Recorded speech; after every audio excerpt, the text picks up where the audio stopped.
feel good. Time for James Brown to get funky like a... I better not say that. It got me in trouble once. Now we signed on to do the WCW pay-per-view. And I get to hang out with Hulk Hogan and, you know, all of the wrestlers, Ric Flair. You know, it was just, I was in wrestling heaven. And we take the wrestling ring with Ernest the Cat Miller. It was cool. And you know, on top of the wrestling, James Brown found a way to put me in every movie that he did except Ski Party, which I was still a little kid. I wasn't in on that one. But the Blues Brothers, Undercover Brother, Jackie Chan's Tuxedo. He found a way to get me in all of these movies, and that's how I became a movie star. But we did so many things. We did television shows. We did Johnny Carson, Keenan Ivory Wayans. We did the BET Awards. We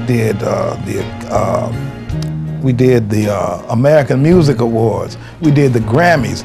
I mean, it was like, wow, you know, the man did everything and just, you know, took me on a wild ride around the world, and that's what it was.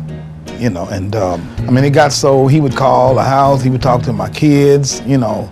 And my daughter even took him to school. He flew all the way to Cleveland to go to my daughter's school. I mean, that's just something you know, who does that, you know? And he did it because she said, Mr. Brown, would you come to my school and talk to the kids? And he said, yeah, I'll be right there when you want me. And I'm like, you know, why is he stringing her along like this? Why would he tell her something like that, knowing he's not gonna do it? And sure enough, this man took his private jet, flew to Cleveland, and came and went to her school, Cleveland School of Science, Garrett Morgan School of Science. And I'm sure they'll never forget that at the school. So, you know, he was a remarkable person like that.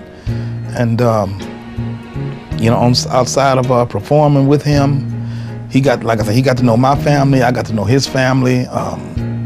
We were very, very close. And it was just, it was a beautiful relationship from day one, you know. And me, myself, if I had it to do over, I wouldn't change a thing, not one. I might save a little more money, but I wouldn't change nothing, you know. And from that point on, we just, we traveled together everywhere. I started cooking for him. I started doing his hair. I started putting the color in his hair. He entrusted me basically with his life because he became diabetic, and I had to give him his medicine every day. Do the you know, prick his finger and take the blood test. You know, he would start calling me Dr. Johnson because here I come every morning with my needle and my blood test and get me some blood from him, you know. Then he started calling me the blood sucker. He had all kind of names for me, you know. He was funny like that. But he started trusting me to, you know, basically take care of him. You know, they used to call me his American Express card because he wouldn't leave home without me. You know, and that was a beautiful thing to have happen to me for the majority of my life, you know. And on top of that, the pay was good. So how can you're traveling all over the world, you're meeting everybody that's anybody.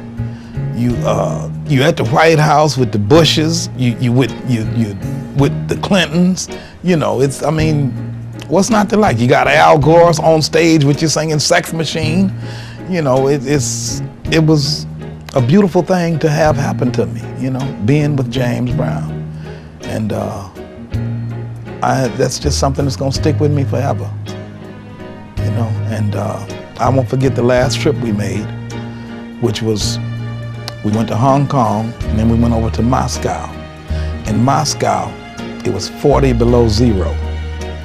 And I mean, I have never been so cold in my life. I mean, when you step out the car, you just get hard. You know, it's the 40 below zero. Anybody think that that's not cold? Go to Moscow in the wintertime and check that out. You know, that is, to a brother, you don't want that.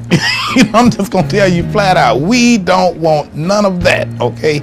That's a different kind of cold. And I do believe that on that trip to Moscow, that's where he got pneumonia and didn't know he had it. Because you can, you know, when you sweat and you do the kind of show he does and you just throw a towel around your chest and run outside and jump in the limousine trying to get out of there, you know. And that's what he did, and that's probably how he got the pneumonia that they found in his chest, you know, before he would get some dental work done around that fateful Christmas day, you know. And they were treating him for the pneumonia, and they had got that calmed down, and then,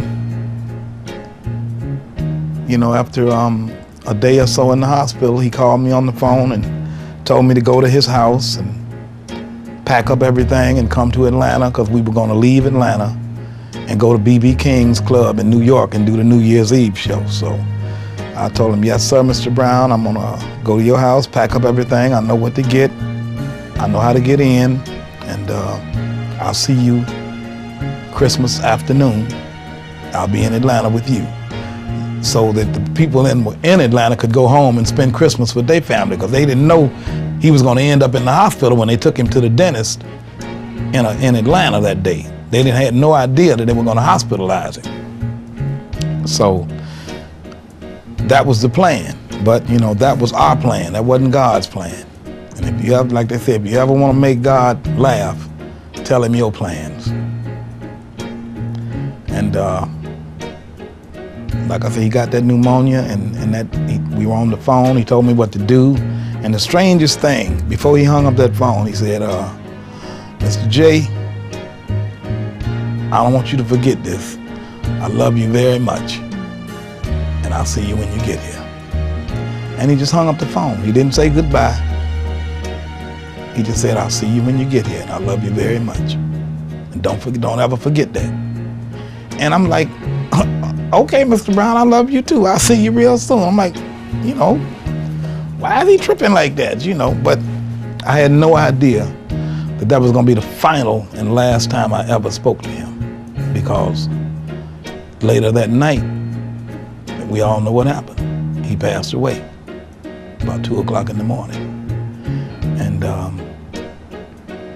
when I got that call from the hospital, I think they called me before they called any of his family members, because nobody really knew what to do. So they called me, and first thing they told me was that we just lost Mr. Brown.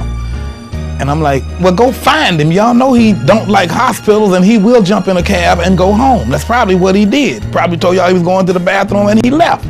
Go find him. You know, I went off. I'm like, they said, no, Mr. Johnson, that's what we're talking about. We lost him. He just had a massive heart attack. And I just sat there on the edge of the bed. I'm like, what? You know, because James Brown never got sick. The man didn't catch a cold. I mean, the band members, we traveled around the world everywhere, and everybody would get sick on the road except James Brown. This man was healthy as a racehorse. So we never, ever envisioned him dying, being sick, or bedridden. None of that. In all 73 of his years, he was never like that. So what would make us think anything different? And for him to die as suddenly as he did, like he did, I mean, it took the whole organization. It just shocked us right out of our socks. You know, everybody that was involved with him. Band, dancers, singers, office people, house personnel, lawn people, whatever, you know. It knocked us out. And you know, I mean, since then it's been kind of crazy, you know, for everybody. But the good thing about that is the James Brown Band is finally going back to the stage, and I'll be in front of them. And I kind of like that, you know. So you want to see the James Brown Band again? We are coming back, and we'll be back all over the world, just like he wanted us to do. He never wanted us to stop touring. He never wanted his music stopped, and we're gonna take it back out here to the people, just like they want, you know.